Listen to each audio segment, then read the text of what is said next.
Salmo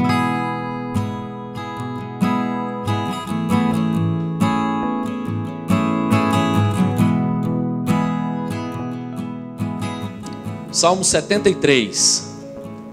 Nós vamos começar lendo só o primeiro trecho, aí, os 2 primeiros versos do Salmo. Depois nós faremos a leitura à medida da exposição do restante. Salmo 73. Vamos ler primeiro os 2 primeiros versos. Diz assim a palavra de Deus: Com efeito, Deus é bom para com Israel, para com os de coração limpo. Quanto a mim, porém, quase me resvalaram os pés. Pouco faltou para que se desviassem os meus passos. É só esse primeiro bloco para a nossa introdução aqui, depois a gente segue lendo o restante. Esse belo salmo, ele traz para nós uma reflexão importante. Quando nós ouvimos esse salmo, e já desde a introdução, o que precisa ser ressaltado? Que o salmista começa com uma afirmação, para que ninguém se confunda sobre qual é o estado da sua alma, do seu coração, e sobre aquilo que ele está vivendo naquele momento, ainda que ele venha relatar um drama, uma situação na qual ele viveu. Ele começa afirmando no verso 1, que com efeito, Deus é bom para com Israel, para com os de coração limpo. Essa é a afirmação que nos traz aqui nessa manhã. Se nós estamos aqui, é porque temos a convicção de que Deus é bom. Amém? Temos a convicção de que Deus é bom. Se você está nos ouvindo de casa, espero que seja fruto da mesma convicção. A convicção de que Deus é bom. No entanto, o salmista faz aqui uma constatação.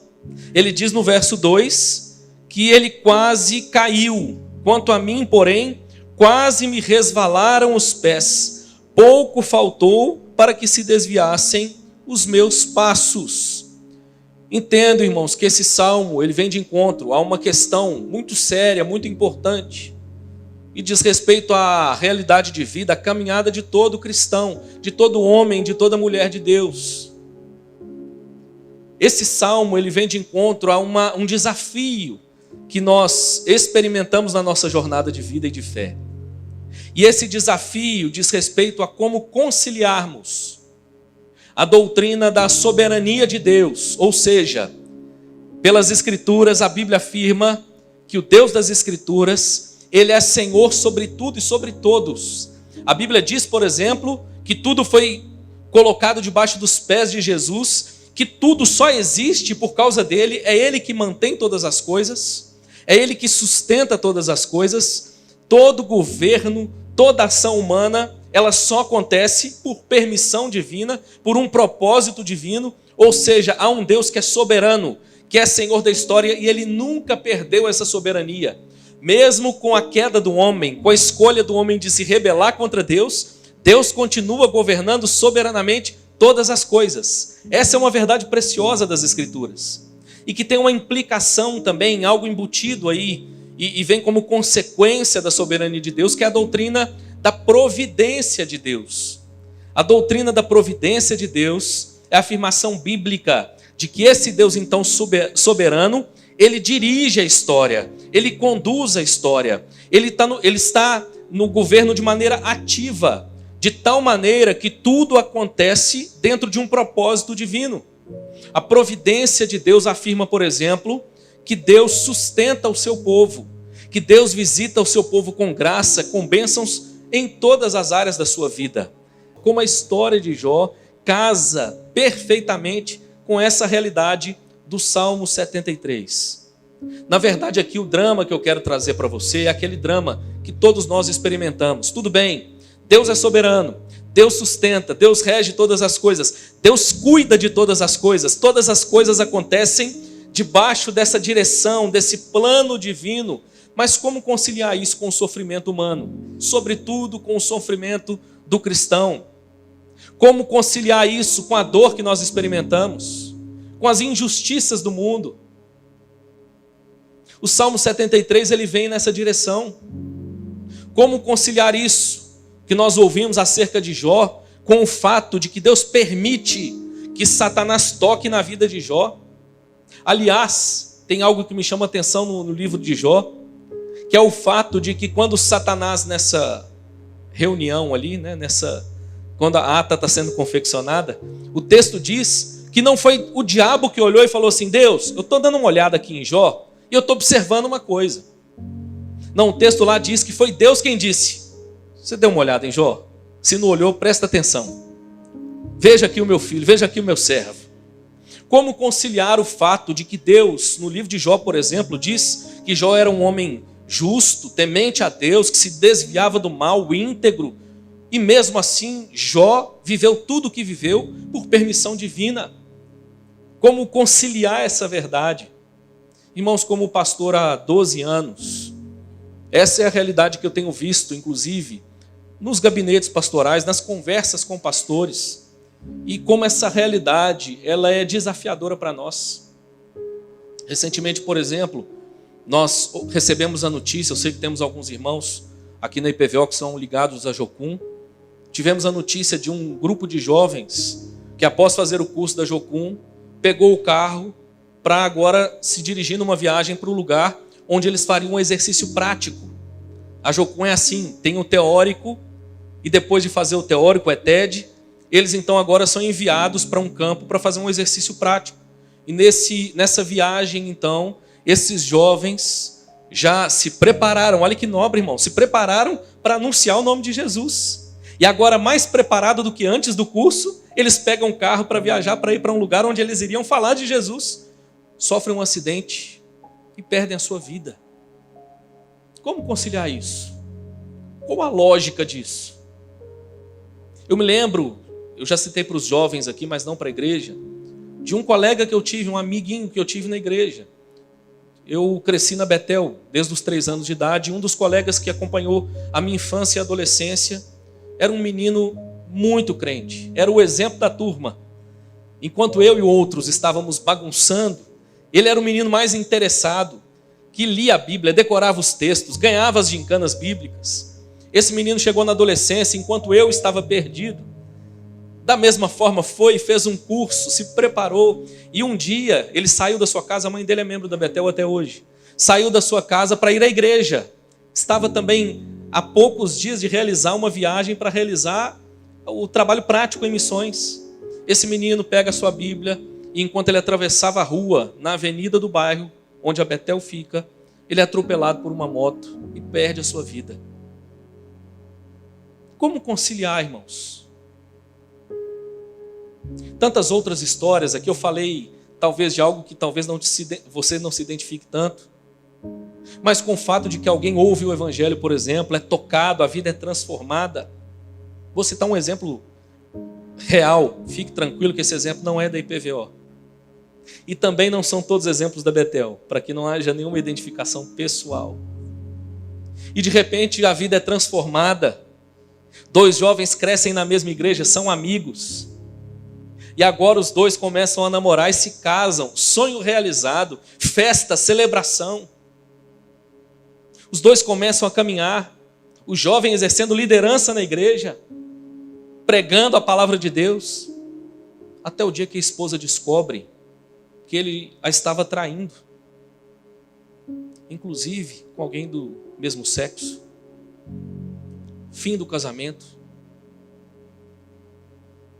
Como conciliar, irmãos, essa afirmação de que Deus é bom com a realidade de que nós, cristãos, não estamos isentos da dor, do sofrimento, não estamos isentos de passar por situações assim? Tantas histórias que eu poderia compartilhar com você aqui nessa manhã. Anotei inclusive algumas, mas não vou trazer todas, porque acho que já foi suficiente para te trazer para essa realidade. Como conciliar esse fato? A vida dedicada a servir a Deus, a conhecer a Deus. E de repente, uma notícia terrível. Um diagnóstico precoce. Uma criança de 3 anos, diagnosticada com uma doença terminal. Aos 6 anos de vida, a sua vida é ceifada. Como conciliar isso, irmãos? É interessante que esse é o drama de Asaf, o autor do Salmo 73. Nessa manhã, eu quero trazer para você o seguinte tema: guarde o seu coração para não vacilar. Esse salmo, irmãos, vem como um instrumento de Deus, para que nós possamos guardar o nosso coração, para que nós não venhamos a vacilar diante das circunstâncias da vida. É o que Asaf diz no verso 2: quanto a mim, porém, quase me resvalaram os pés. Asaf está dizendo: olha, eu quase caí, eu quase fraquejei, eu quase vacilei. Guarde o seu coração. Provérbios 4:23 vai dizer exatamente isso, que acima de todas as coisas devemos guardar o nosso coração, pois ele dirige o rumo da nossa vida. Eu quero então trazer para você para a realidade vivida por Asaf. Asaf era um levita, um homem de Deus, um homem dedicado à fé. O contexto aqui é de um homem profundamente usado por Deus. Quem era Asaf? Se você der uma olhada no livro de Salmos, você vai perceber que nós temos 5 livros dentro de um. O livro de Salmos ele foi organizado por livros. Esses livros eles se inserem num momento específico e eles abordam assuntos específicos. Quando você dá uma olhada, se você der uma olhada aí acima do Salmo 73, você vai perceber que esse é o primeiro salmo do livro 3. O livro 3, que tem os Salmos 73 a 89. Nesses 17 salmos, 11 são salmos de Asaf. Ou seja, era um homem de proeminência, um homem importante na história de Israel, um homem de Deus. Qual é o contexto desse salmo? Esse é um salmo escrito no período do exílio do povo de Deus. Deus escolheu um povo, Gênesis 12. Deus amou um povo. Deus prometeu abençoar esse povo. Deus retirou esse povo do lugar onde estava e conduziu para uma terra que, segundo a Bíblia, segundo as Escrituras, seria uma terra que manaria leite e mel, uma terra próspera, uma terra abundante. O povo é levado para essa terra. O povo toma posse da terra de maneira poderosa. Lembre-se de Jericó, uma cidade com grandes muralhas. As muralhas de Jericó foram derrubadas sem que eles precisassem jogar uma pedra sequer. Deus então insere esse povo na terra da promessa. O povo começa a desfrutar de bênçãos, prosperidade, graça, bondade da parte de Deus, de toda forma. Mas a Bíblia diz que num determinado período Deus permitiu, por causa da rebeldia e por causa do fato de que esse povo não guardou o coração e se afastou do Senhor, Deus permitiu que o inimigo viesse sobre ele, o ímpio viesse sobre ele, e esse povo agora fosse levado para o exílio. Se você der uma olhada nesses 2 salmos, eu tenho feito questão de mostrar essa relação que temos entre alguns salmos no livro dos Salmos, nas Escrituras. Se você der uma olhada para os Salmos 73 e 74, você vai perceber claramente esse contexto. Você vai perceber que aqui nós temos, no Salmo 74, Asaf trazendo, expondo o lamento da nação, o lamento coletivo. Asaf está olhando e dizendo: Deus, como pode? Uma nação ímpia, uma nação de coração duro, vindo sobre nós e subjugando o seu povo, destruindo o santuário. Esse povo tinha um zelo pelo templo enorme. Lembra da maneira meticulosa com que eles foram ensinados a cuidar e a produzir, a preparar o templo que seria dedicado ao Senhor. Esse templo que a Shekinah, a glória de Deus, veio e encheu, ao ponto daqueles homens presentes não conseguirem ficar de pé. Agora o inimigo vem e saqueia, destrói o templo de Deus. A própria nação é saqueada, os jovens são retirados e levados embora. Lembra do livro de Daniel, o contexto do livro de Daniel? Os jovens mais promissores são levados cativos. Como conciliar essa realidade? O povo que Deus escolheu está sofrendo. O povo que Deus escolheu está padecendo. Como conciliar essa realidade? Com a verdade de que Deus é soberano, de que Deus é providente, para a gente não ter dúvida Asaf deixa muito claro no verso 1.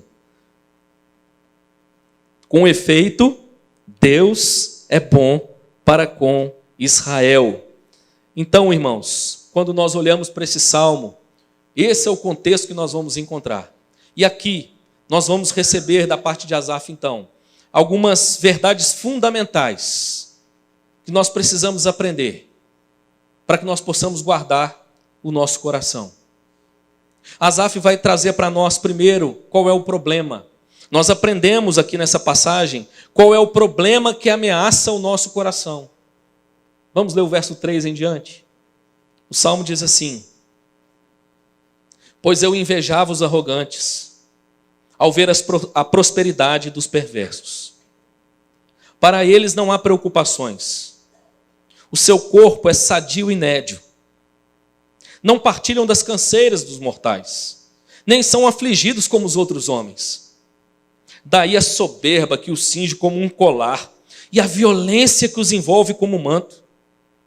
Os olhos saltam-lhes da gordura, do coração brotam-lhes fantasias, motejam e falam maliciosamente, da opressão falam com altivez, contra os céus desandam a boca, e a sua língua percorre a terra. Por isso seu povo se volta para eles, e os tem por fonte de que bebe a largos sorvos. E diz: como sabe Deus? Acaso há conhecimento no Altíssimo? Eis que são estes os ímpios, e sempre tranquilos, aumentam suas riquezas. Com efeito, inutilmente conservei puro o coração, e lavei as mãos na inocência. Pois de contínuo sou afligido, e cada manhã castigado. Até o verso 14.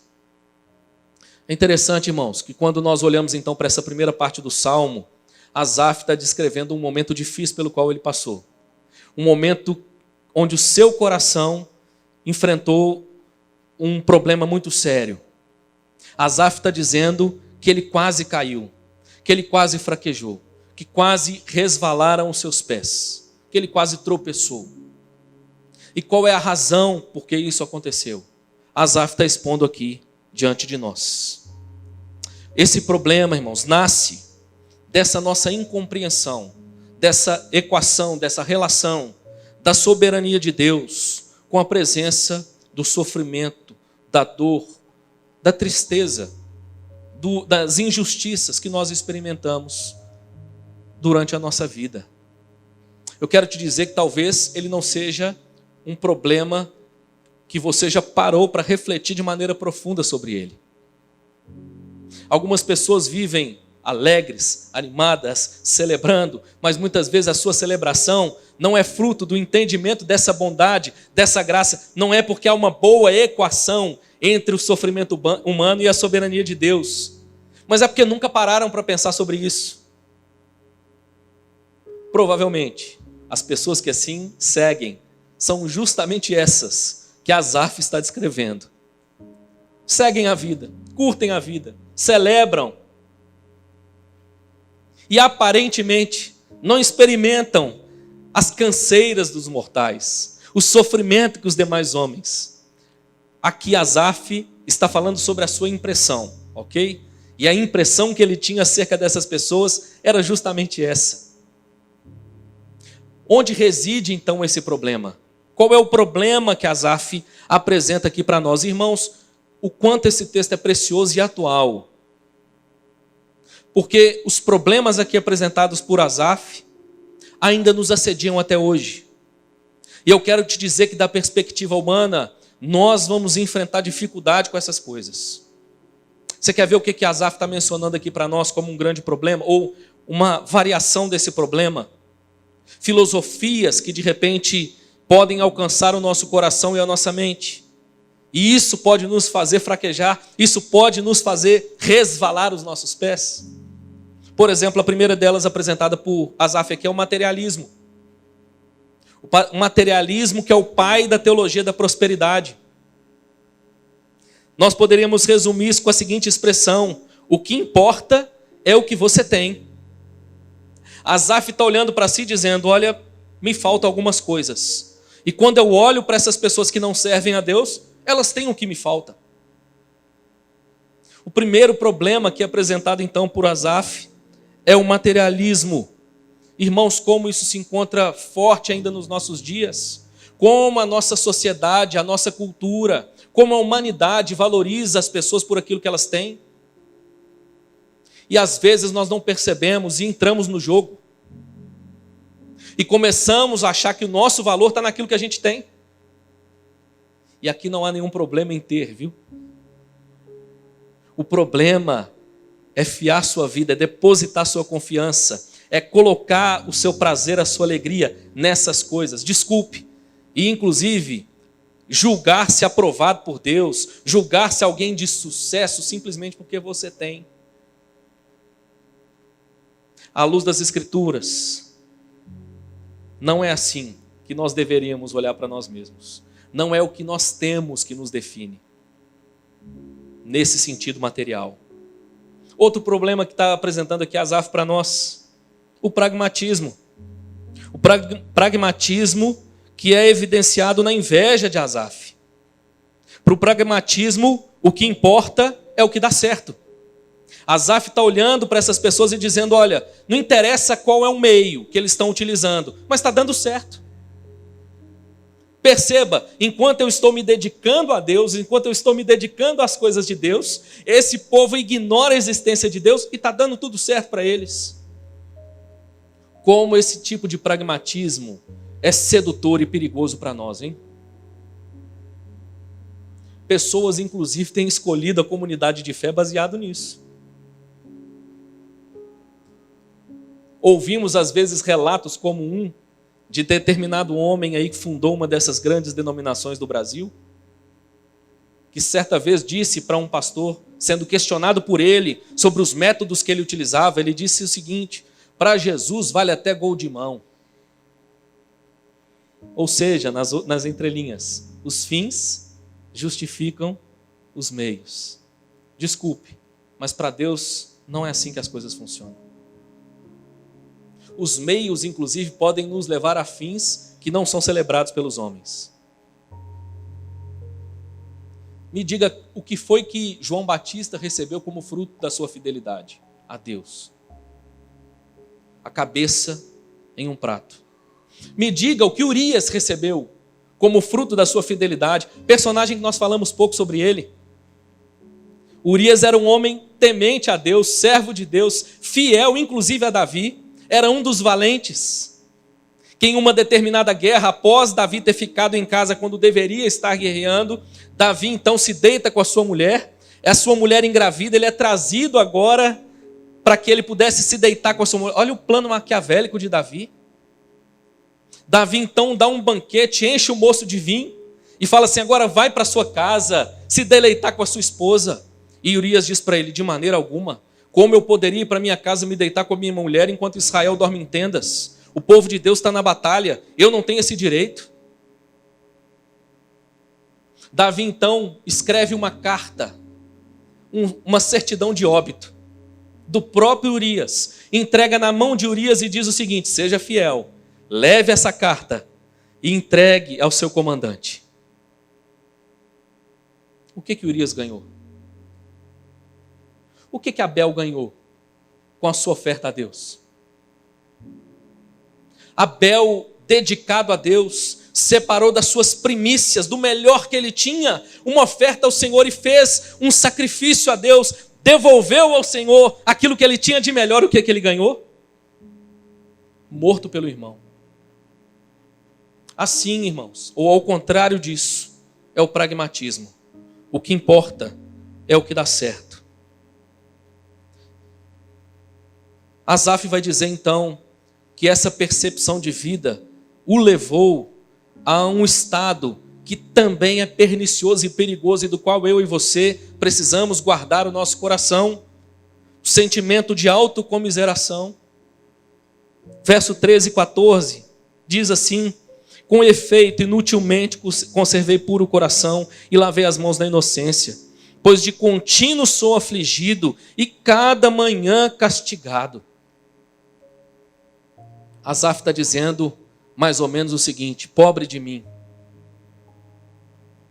tão dedicado, eu não mereço, Essa autocomiseração que é fruto do amor próprio. E para o amor próprio, nós poderíamos resumir com uma frase: o que importa é você. O que importa é a sua felicidade. O que importa é o seu bem-estar. Talvez poderíamos resumir em uma frase relativamente comum na nossa sociedade, na nossa cultura: nada é errado se te faz feliz. Asaf apresenta para nós então esse problema com o qual todos nós enfrentamos. E deixa eu te dizer uma coisa: da perspectiva humana, é impossível escapar desses problemas. Se você, como cristão, disser para mim que você nunca experimentou nenhum tipo de desafio, nenhum tipo de influência dessas filosofias, desculpe, viu? Mas para mim, você está mentindo.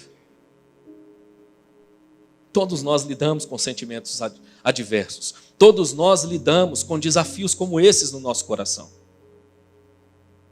Aqui, o Salmo nos convida a guardar o nosso coração, não no sentido de que essas coisas não vão nos assediar, não no sentido de que esse tipo de pensamento não vai passar na nossa mente. O segredo aqui não é olhar para dentro de nós. O segredo aqui não é voltar para dentro de si para encontrar a resposta. Asaf então vai apresentar para nós, em segundo e último lugar, qual é a solução para esse grande problema que nós enfrentamos. Qual é a solução para esse desafio que nós enfrentamos, para que assim nós possamos guardar o nosso coração. Verso 15 e seguintes, diz o seguinte a palavra de Deus: se eu pensar em falar tais palavras, já aí teria traído a geração de teus filhos. Em só refletir para compreender isso, achei muito pesada a tarefa para mim, até que entrei no santuário de Deus e atinei com o fim deles. Tu certamente os pões em lugares escorregadios e os fazes cair na destruição. Como ficam de súbito assolados, totalmente aniquilados de terror. Como ao sonho, quando se acorda, assim, ó Senhor, ao despertares, desprezarás a imagem deles. Quando o coração se me amargou e as entranhas se me comoveram, eu estava embrutecido e ignorante, era como um irracional a tua presença. Todavia, estou sempre contigo. Tu me seguras pela minha mão direita. Tu me guias com o teu conselho e depois me recebes na glória. Quem mais eu tenho no céu? Não há outro em quem eu me compraza na terra.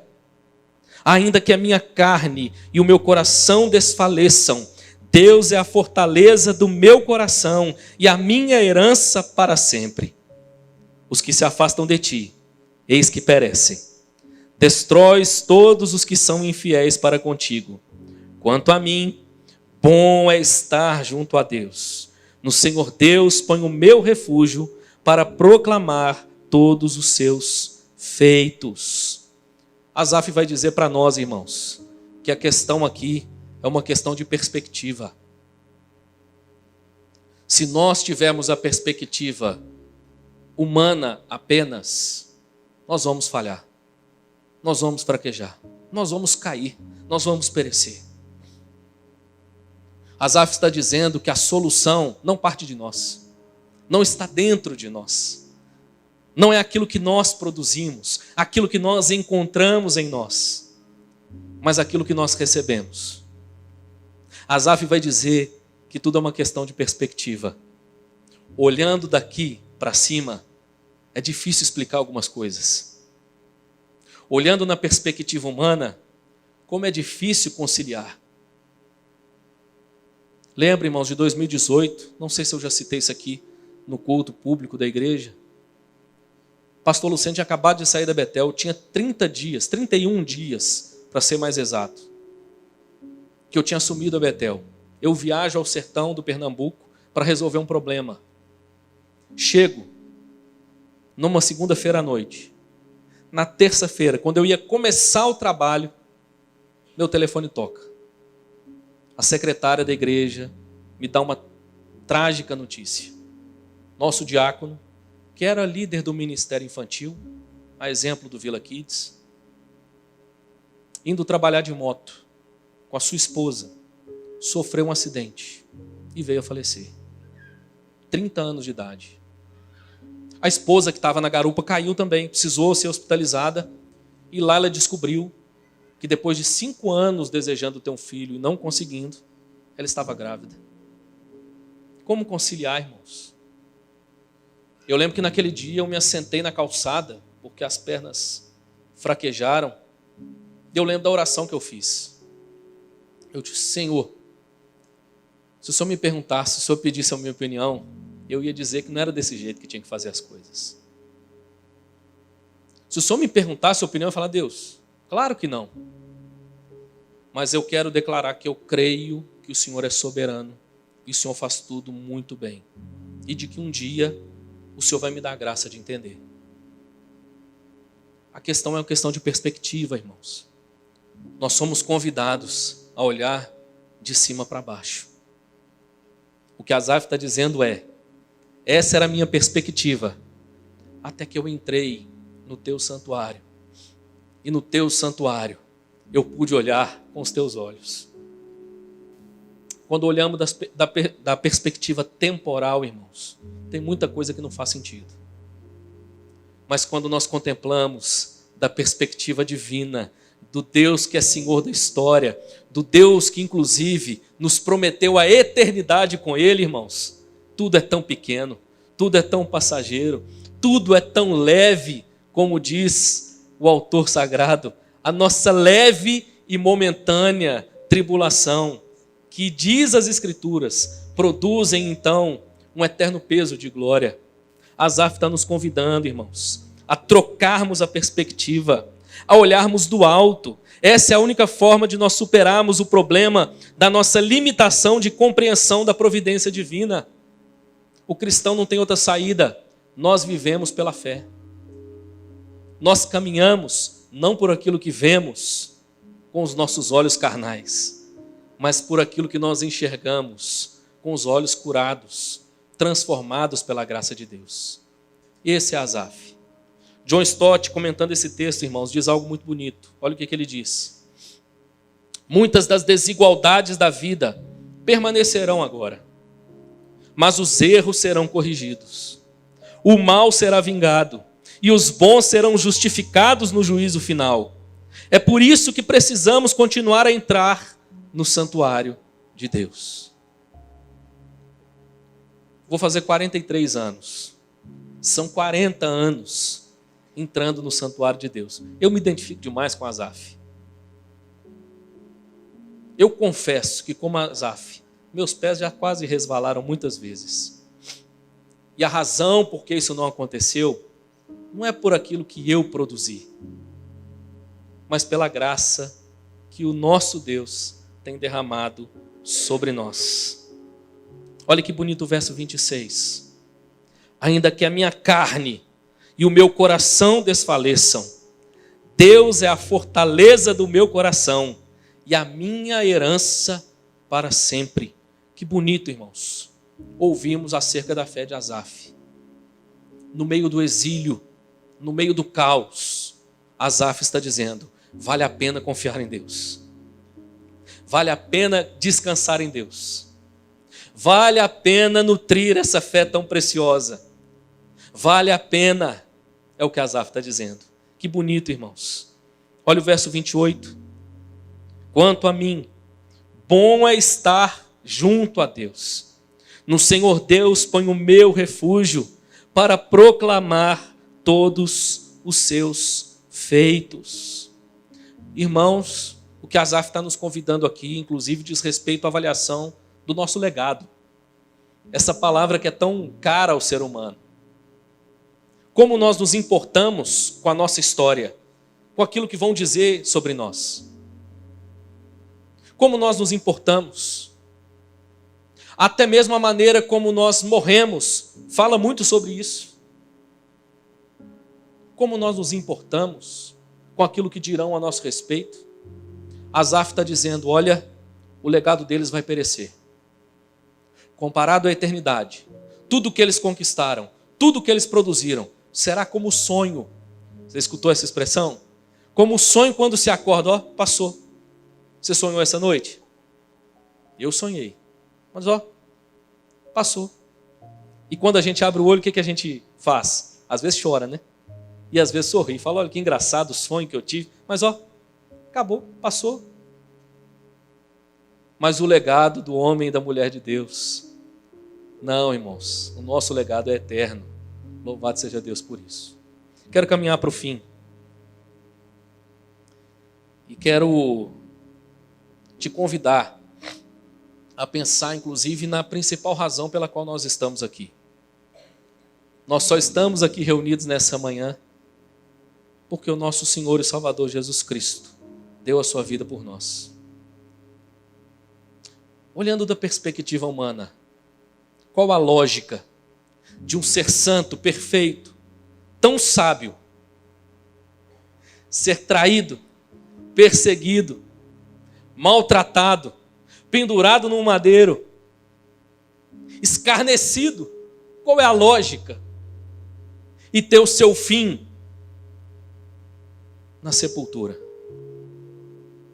Até hoje o nome de Cristo é escarnecido. Até hoje o nome de Cristo é zombado. Qual a lógica da perspectiva humana? Mas nós somos convidados a uma perspectiva mais elevada, da perspectiva divina. Toda a dor que o nosso Senhor e Salvador Jesus Cristo sofreu nessa terra produz peso de glória. A canção da igreja redimida não é a canção que celebra as vitórias conquistadas em terra, mas celebra o maior sofrimento da história. O que é que a igreja do Apocalipse canta? Digno é o Cordeiro que foi morto. É porque ele sofreu, é porque ele morreu, mas ele venceu, que agora a igreja reunida celebra. Da mesma forma, meu irmão, eu e você somos convidados a permanecer firme no Senhor, entendendo que inclusive é Ele que nos dá essa graça. Asaf diz no início do Salmo: quanto a mim, quase se resvalaram os meus pés. Sabe por que não resvalou? Sabe por que Asaf não caiu?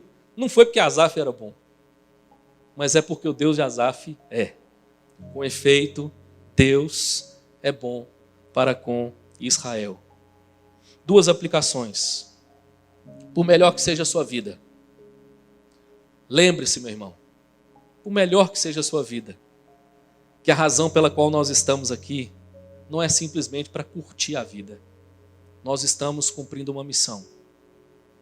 Talvez, e eu não quero ser profeta do caos, tudo isso não faça sentido para você porque a sua vida é muito boa. Mas saiba disso, essa é a realidade dos mortais. Notícias ruins também alcançam pessoas boas. Aliás, não lembro se foi o Tim Keller que disse que nós temos um problema aí. Nós fazemos a pergunta errada. Por que coisas ruins acontecem a pessoas boas? Na verdade, a nossa pergunta tinha que ser invertida. O que deveria nos espantar é por que coisas boas acontecem a pessoas ruins. Por que é que pecadores experimentam tanta graça e bondade? Segunda aplicação. Por pior que seja a sua vida, meu irmão, minha irmã, você de casa que nos ouve, lembre-se, vai passar. Quanto a mim, quase resvalaram os meus pés. Mas que Deus te dê a graça para que você possa afirmar a sua fé, assim como Asaf. Olha, com efeito, Deus é bom para com Israel. Está no início do Salmo, mas ele também termina o Salmo dizendo a mesma coisa. Ele diz, inclusive, no final do Salmo, que a sua missão de vida seria agora proclamar os maravilhosos feitos de Deus. Que o Senhor encontre em nós lábios que proclamam as suas maravilhas. Deus é bom. Você pode declarar isso comigo nessa manhã? Deus é bom. Em nome de Jesus. Amém, meu irmão. Que Deus te dê graça para que, diante das lutas da vida, do sofrimento, das tristezas, das injustiças, o seu coração não perca a esperança. Ao contrário, que Ele te conceda a perspectiva do alto, para que o seu coração seja renovado nele, em nome de Jesus. Amém.